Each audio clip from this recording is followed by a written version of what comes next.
뉴욕 일원에는 오늘 밤과 내일 강풍과 함께 많은 양의 비가 내릴 것으로 예보되고 있습니다. 한국인 전용 취업비자 E4 법안의 입법을 위해 한인 단체들이 범동포 추진위원회를 결성했습니다. 최근 미국 전역에서 11개 주가 바이든 행정부의 소득 기반 학자금 융자 상환 프로그램의 시행 중단을 요구하며 연방 법원에 소송을 제기했습니다. 뉴욕시에서 앱 기반 음식 배달원들의 시간당 최저임금이 $19 56센트로 인상됐습니다. 캘리포니아주에서 경찰에 의해 사살된 15세 소녀의 사건으로 큰 파문이 일고 있습니다. 이상은 이 시각 주요 뉴스입니다. 시청자 여러분 안녕하십니까? KBN 뉴스입니다. 뉴욕 일원에 며칠째 비가 이어지고 있는데요. 오늘 밤과 내일 강풍과 함께 많은 양의 비가 내릴 것으로 예보되고 있습니다.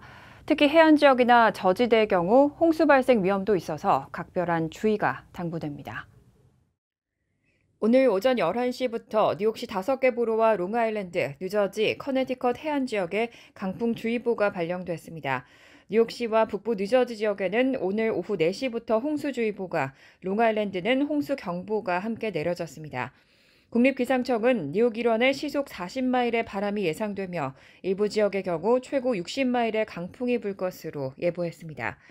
뉴욕시 비상관리국은 오늘과 내일 뉴욕시 일원에 2에서 3인치의 비가 내릴 것으로 예상된다며 가급적 외출을 삼가할 것을 당부했습니다. 저지대 지역은 홍수 위험도 있어 각별한 주의가 요구됩니다. 뉴저지주는 해안 지역과 함께 패세익 리버 인접 지역의 침수 상황을 면밀히 모니터링하고 있다고 밝혔습니다. 며칠째 비가 계속되면서 기온도 내려가 쌀쌀한 날씨가 이어지고 있습니다. 오늘 뉴욕시 최고 기온은 42도를 기록했지만 강한 바람의 영향으로 체감 기온은 영하권을 기록했습니다. 내일도 오늘과 비슷한 기온이 예상됩니다. 금요일은 흐린 가운데 한 차례 소나기가 예보돼 있습니다. 한국인 전용 취업비자 E4 법안의 입법을 위해 한인 단체들이 범동포 추진위원회를 결성했습니다. 뉴욕 한인회, 월드 옥타 뉴욕 뉴저지 지회, 미 한국 상공회의소 등은 지난 1일 뉴욕 한인회관에서 한국인 전용 취업비자를 위한 범동포 추진위 결성을 위한 모임을 가졌습니다. 이달 중으로 공식 활동을 시작한다는 계획입니다. 한국인 전용 취업비자 법안은 매년 15,000개의 한국인 전용 전문직 취업비자 쿼터를 신설하는 것을 주요 내용으로 하고 있으며 현재 연방 상하원 법사위에 계류 중입니다. 이 법안이 통과되면 IT, 엔지니어링, 수학, 물리학, 의학 등 전문직 분야의 학사 이상 학위를 소지한 한국인이 H-1B 취업비자와는 별개로 미국에서 취업할 수 있는 길이 열립니다. 현재 법안을 지지하고 있는 연방 상하원 의원의 수는 30명 수준에 머물고 있는데 추진위원회는 이 숫자를 최소 130명 이상으로 끌어올리기 위한 직접적인 로비 활동과 함께 온 오프라인에서 20만 명을 목표로 서명운동에 주력할 계획입니다. 또한 로비 및 법안 통과를 위한 기금 마련을 위해 한국 기업 및 한인 기업들이 중심이 된 경제위원회를 이달 중으로 발족한다는 방침입니다. 미국과 FTA를 체결한 다른 국가들에게는 허가된 E4 취업비자가 한국과의 FTA 체결 2007년 당시 포함되지 않았던 만큼 이 법안의 통과는 한국인의 미국 내 전문직 취업 기회 확대에 큰 전환점이 될 것으로 기대됩니다. 2014년부터 총 6차례 연방의회에 상정됐지만 통과되지 못한 상태이기 때문에 이번 범동포 추진위원회의 결성과 활동이 중요한 역할을 할 것으로 보입니다. 최근 미국 전역에서 11개 주가 바이든 행정부를 상대로 법적 대응에 나섰습니다. 이들은 바이든 대통령의 새로운 소득 기반 학자금 융자 상환 프로그램의 시행 중단을 요구하며 연방법원에 소송을 제기했습니다. 지난달 28일 캔자스 등 공화당 성향의 11개 주정부는 연방법원 캔자스 지법에 지난해 여름부터 연방교육부가 시행하고 있는 학자금 융자 상환 프로그램 세이브의 중단을 요구하는 소장을 제출했습니다. 공화당 성향의 11개 주들은 이번 소송에서 세이브 프로그램이 연방 대법원에 의해 금지된 광범위한 학자금 부채 탕감 계획의 또 다른 형태라고 지적하고 있습니다. 이번 소송에 참여한 주는 캔자스와 엘라베마, 알래스카, 아이다호, 루이지애나, 몬태나, 네브라스카, 사우스캐롤라이나, 텍사스, 유타 등입니다. 크리스 코바흐 캔자스주 검찰총장은 바이든 대통령이 헌법을 무시하며 연방정부의 권한을 넘어선 조치를 취하고 있다며 강도 높은 비판을 제기했습니다. 바이든 행정부는 연방 대법원에 의해 가로막힌 학자금 융자 탕감에 대한 격으로 지난해 8월부터 새로운 소득 기반 상환 프로그램 세이브를 시행하고 있습니다. 하지만 반대 목소리도 만만치 않습니다. 학자금 융자 탕감에 반대하는 이들은 이 조치가 납세자에게 엄청난 부담을 안겨주며 납세자 다수는 대학에 진학하지 않았거나 이미 학자금 채무를 갚은 상황이라고 주장하고 있습니다. 향후 10년간 세이브 프로그램에 따른 비용은 2,300억 달러에 달할 것으로 추정되고 있습니다. 뉴욕시에서 앱 기반 음식 배달원들의 시간당 최저임금이 $19 56센트로 인상됐습니다. 이달 1일부터 우버이츠, 도어대시, 그룹허브 등 뉴욕시 내에서 활동하는 온라인 음식 배달 업체들은 배달원들에게 시간당 최저임금 $19 56센트를 지급해야 합니다. 팁을 제외한 금액입니다. 이번 인상은 지난해 뉴욕주 대법원이 앱 기반 음식 배달 업체들이 뉴욕시를 상대로 제기한 최저임금 인상 임시 중단 가처분 소송을 기각하면서 2025년까지 최저시급을 $19 96센트까지 단계적으로 올리게 된 데 따른 겁니다. 이미 지난해 12월에도 최저임금이 $17 96센트로 인상된 바 있습니다. 에릭 애담스 뉴욕시장은 이번 인상 결정이 인플레이션을 반영한 것이라고 밝혔습니다. 당초 2024년에 예정된 인상률에 따른 시급은 $18 96센트였지만 3.15%의 물가 상승률을 적용해 최종적으로 시간당 $19 56센트로 정해진 겁니다. 이번 조치는 앱 기반 음식 배달원들이 다른 업종의 근로자들처럼 최저임금을 보장받을 수 있도록 하기 위한 뉴욕시의 최저임금 인상안 조례에 따른 겁니다. 뉴욕시의 이런 결정이 앞으로 배달업계에 어떤 영향을 미칠지 많은 관심이 집중되고 있습니다. 오는 11월 5일에 치러질 대선에서 주요 경합주 가운데 하나인 위스콘신주가 주목을 받고 있습니다. 위스콘신주에서는 바이든 대통령과 트럼프 전 대통령 모두 내부의 분열과 거부감에 직면하고 있습니다. AP통신에 따르면 위스콘신주의 민주당 프라이머리에서 바이든 대통령은 99% 개표 상황에서 88.6%의 득표율을 기록했지만 지지 후보 없음이 8.4%, 약 4만 8천 표에 달하는 것으로 확인됐습니다. 이스라엘 하마스 전쟁과 관련한 바이든 행정부의 친이스라엘 정책에 반발해 이슬람계를 포함해 민주당 지지층 일각에서는 2월 말 미시간주 경선 때부터 지지 후보 없음 투표로 항의하는 운동이 벌어지고 있습니다. 또 위스콘신주 공화당 프라이머리에서는 트럼프 전 대통령이 당내 유일 후보임에도 불구하고 79.2%의 지지율을 얻는 데 그쳤고 니키 헤일리 전 유엔 대사를 지지한 표가 12.8%, 약 47만 2천 표에 달했습니다. 공화당 내에서도 트럼프 전 대통령에 대한 전적인 지지가 이루어지지 않고 있다는 것을 시사합니다. 위스콘신주는 2016년엔 트럼프 전 대통령이, 2020년엔 바이든 대통령이 각각 승리한 바 있는 경합주이고 2020년 대선에서 바이든 대통령과 트럼프 전 대통령의 표 차이는 2만여 표에 불과했습니다. 때문에 바이든 대통령에게는 중동 정책의 조정이, 트럼프 전 대통령에겐 당내 온건 보수의 표심 얻기가 새로운 과제로 떠올랐습니다. 두 후보 모두 내부의 균열을 메우고 지지층을 결집시키는 것이 오는 대선에서의 성패를 가를 핵심 요소가 될 것으로 보입니다. 트럼프 전 대통령이 어제 미시간과 위스콘신주의 유세에서 대통령에 재선되면 전기차 보조금 정책을 폐기하겠다고 발표했습니다. 트럼프 전 대통령은 미국이 휘발유 자원을 충분히 보유하고 있는데도 정부가 왜 전기차 보조금에 대규모 예산을 지출하는지 모르겠다고 비판했습니다. 또 세계 어느 나라보다 휘발유가 많기 때문에 사람들이 휘발유를 많이 쓰길 바란다고 언급했습니다. 이날 유세에서 트럼프 전 대통령은 전기차 산업이 중국에 종속될 위험을 경고했습니다.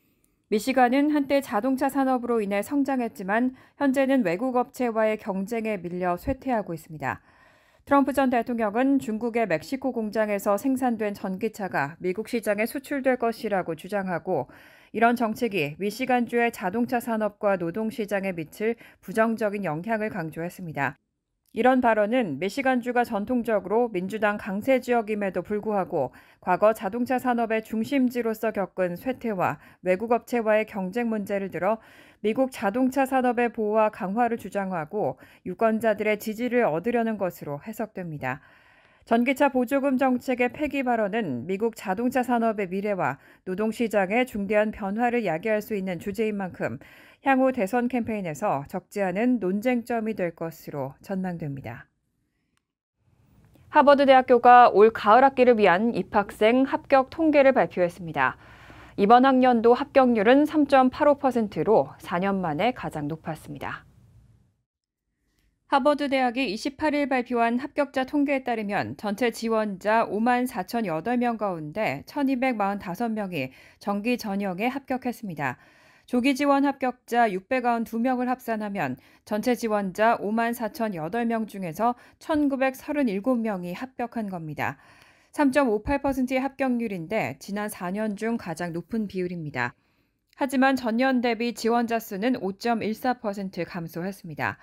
올해 하버드대는 인종별 합격자 데이터 공개를 처음으로 보류했습니다. 교내지인 하버드 크림슨은 합격 제안을 받은 학생들이 수락 또는 거절하기 전까지 인종별 데이터 발표를 보류한다고 밝혔습니다.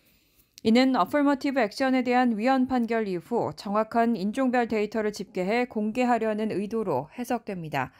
하지만 성별, 지역별, 국적별 통계는 여전히 공개됐는데 여학생이 전체 합격자의 53.1%를 차지했고 합격자의 출신 지역 분포도를 보면 매사추세츠가 253명으로 가장 많았으며 캘리포니아주가 241명으로 그 뒤를 이었습니다. 해외 합격자 중에서는 한국이 캐나다와 영국, 중국에 이어 네 번째로 많은 21명의 합격자를 배출했습니다. 캘리포니아주에서 경찰에 의해 사살된 15세 소녀의 사건으로 큰 파문이 일고 있습니다. 소녀는 아버지에게 납치됐다가 경찰의 지시에 따라 항복 의사를 표시하며 뛰어나왔지만 경찰의 총격으로 사망했습니다. 사망한 15살 사반나 그라시아는 2022년 9월 27일 별거 중인 엄마와 살던 중 아버지에게 강제로 납치됐다가 샌 버나디노 카운티 보안관들의 추격으로 교전이 일어난 가운데 경찰관들 쪽을 향해 대피하던 중 사살당했습니다.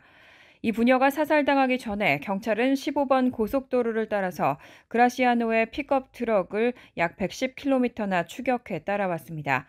함께 추격에 나섰던 헬기 승무원이 촬영한 동영상에 따르면 경찰차 운전석 쪽에서 여러 발의 총이 발사됐고 픽업 트럭 쪽에서는 누가 총을 쐈는지 여부는 아직 불확실합니다.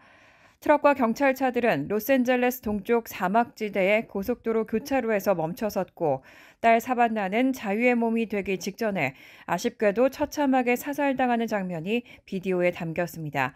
소녀는 픽업 트럭의 조수석 쪽에서 내려서 땅에 엎드려 있다가 한 경찰이 빨리 오라고 명령하는 데 따라서 일어나 경찰관 쪽으로 달려오기 시작했습니다.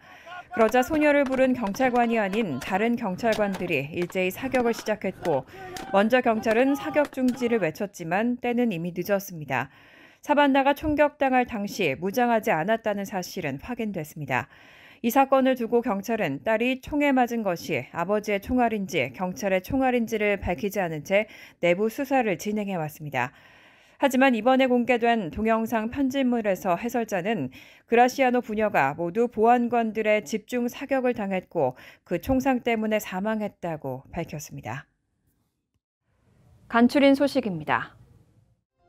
전국적으로 코로나19 확산이 줄며 연간 사망자도 크게 감소하긴 했지만 지난해에도 여전히 120명이 넘는 한인들이 코로나 감염으로 사망한 것으로 나타났습니다. 연방질병통제예방센터에 따르면 지난 2023년 한 해 동안 코로나19로 인한 한인 사망자는 미 전역에서 128명으로 잠정 집계됐습니다. 2022년과 비교해서는 65.9% 줄어든 수치입니다. 코로나19로 인한 한인 사망자는 팬데믹이 시작된 지난 2020년 1,159명으로 최다를 기록했으며 이후 감소세를 이어왔습니다. 지난해 한인 사망자의 경우 모두 65세 이상으로 잠정 조사됐고 남성 65명, 여성 63명으로 남녀 비율은 비슷했습니다. 뉴욕 한국문화원은 뉴욕 맨하튼 타임스퀘어 인근의 전문 공연극장인 더 타운홀과 공동으로 한국 문화 특집 프로그램인 K-타운홀 행사를 개최한다고 밝혔습니다. 첫 행사로 오늘 4월 20일 기타리스트 이병우의 독주회 및 봉준호 감독 영화 마더의 상영과 함께하는 라이브 필름 콘서트가 열립니다. 이어 밴드 자우림 공연과 동화작가 김아람과의 토크 프로그램 등 다양한 행사가 이어질 예정입니다. 문화원은 뉴욕 더 타운홀 극장에서 개별 국가의 문화예술을 조명하는 프로그램을 마련한 것은 이번이 처음이라고 설명했습니다. 뉴욕시 보건국은 1일 세균성 뇌수막염이 확산하면서 올해 들어 현재까지 시내 5개 보로에서 1명이 사망하고 11명이 감염된 것으로 집계됐다며 의사들은 환자들을 주의 깊게 관찰해야 한다고 당부했습니다.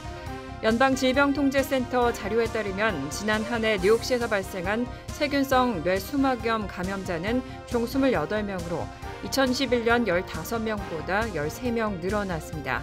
사망률은 7%에 달했습니다.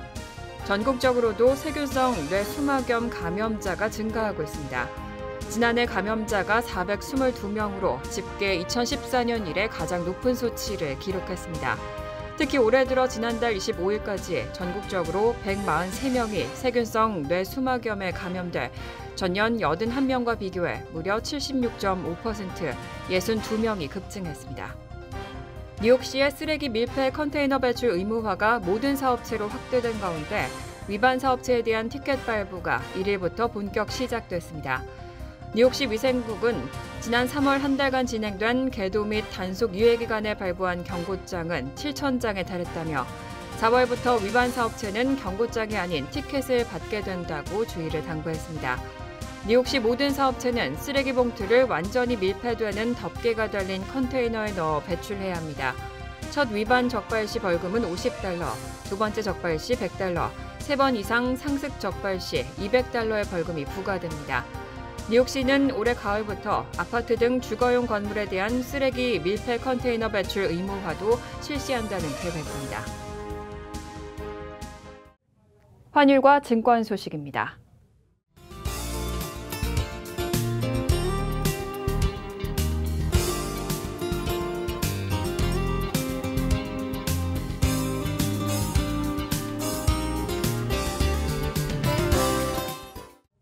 이어서 날씨입니다.